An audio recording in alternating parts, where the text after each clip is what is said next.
इस एकादशी को निर्जला एकादशी और भीमसेनी एकादशी क्यों कहते हैं, आइए वो जानते हैं। इस एकादशी को यदि आप कर लेंगे तो आपको संपूर्ण सारी एकादशी करने का फल प्राप्त। सबसे पहले जल्दी उठ जाएं, स्नान करें, सूर्य भगवान को जल चढ़ाएं और प्रेम पूर्वक भगवान का चिंतन। इस प्रकार एकादशी पूर्ण होने पर द्वादशी के दिन अर्थात दूसरे दिन चावल जरूर खाएं।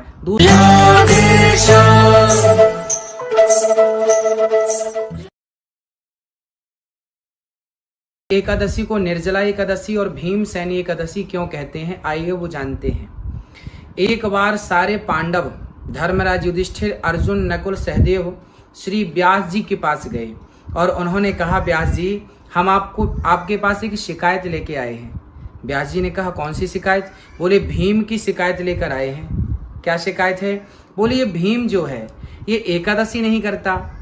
तब व्यास जी ने भीम से कहा, भीम आप एकादशी क्यों नहीं करते? तब भीम ने कहा, क्या बताऊं भगवान, मुझे बहुत जोर की भूख लगती है और मैं बिना खाए रह नहीं सकता, सो मुझे एकादशी में कोई रुचि नहीं है। तब व्यास जी ने कहा कि यदि मानव का तन पाकर आपने एक भी एकादशी नहीं की तो ये समझिएगा कि आपके मानव तन यूं ही व्यर्थ चला गया। कम से कम एक एकादशी तो हमें करनी चाहिए। तो भीम जी ने कहा, फिर मैं कौन सी एकादशी करूं? तब उन्होंने कहा कि ज्येष्ठ मास की यह एकादशी जो निर्जला एकादशी के नाम से जानी जाती है, इस एकादशी को यदि आप कर लेंगे तो आपको संपूर्ण सारी एकादशी करने का फल प्राप्त हो जाएगा। फिर आप साल में इस एक एकादशी को कर लिया करें, अन्य एकादशी करने की फिर आपको जरूरत नहीं पड़ेगी।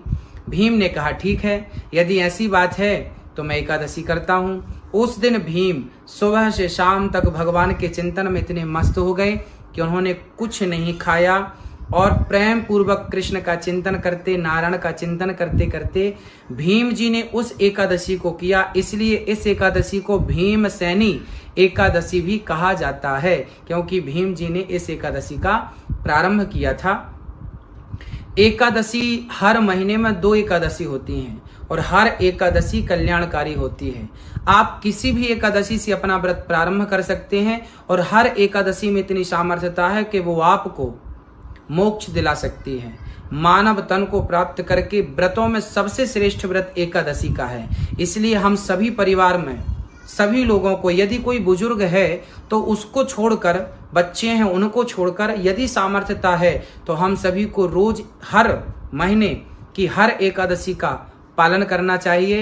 एकादशी के दिन सबसे पहले जल्दी उठ जाएं, स्नान करें, सूर्य भगवान को जल चढ़ाएं और प्रेम पूर्वक भगवान का चिंतन। लड्डू गोपाल जी को स्नान कराना, दूध से, दही से, घी से, शक्कर से, शहद से स्नान कराओ, पंचामृत से बढ़िया उन्हें तुलसी का दल चढ़ाओ। एकादशी के दिन क्या करना है कि तुलसी पहले ही एकादशी के पहले, जैसे आज एकादशी है तो एक दिन पहले हमें तुलसी तोड़ लेनी चाहिए और तुलसी से एकादशी के दिन गोपाल जी का अभिषेक करना चाहिए। बढ़िया कृष्णाय नमः, नारायणाय नमः, नारायणाय नमः, नारायणाय नमः। आप इस प्रकार से भगवान को पुष्पों की पंखुड़ी से भी अभिषेक कर सकते हैं। आप पंखुड़ियां तोड़ लें और नारायणाय नमः गोपाल जी को चढ़ाएं और प्रेम पूर्वक कीर्तन करें। श्रीमन नारायण नारायण का कीर्तन करें। पूरे घर के लोग कीर्तन करें, प्रेम से भाव से कीर्तन में झूमें और लोगों को भी कीर्तन कराएं और लोगों को भी कीर्तन करने की प्रेरणा दें। और इस प्रकार एकादशी पूर्ण होने पर द्वादशी के दिन अर्थात दूसरे दिन चावल जरूर खाएं। दूसरे दिन चावल खा के ही एकादशी का व्रत पूरा करना चाहिए। एकादशी के दिन चावल नहीं खाना चाहिए, पर द्वादशी के दिन चावल खा के ही व्रत को पूरा करना चाहिए, त्रयोदशी लगने के पूर्व।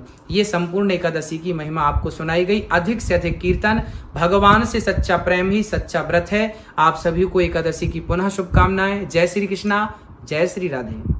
सभी को एकादशी की ढेर सारी शुभकामनाएं। इस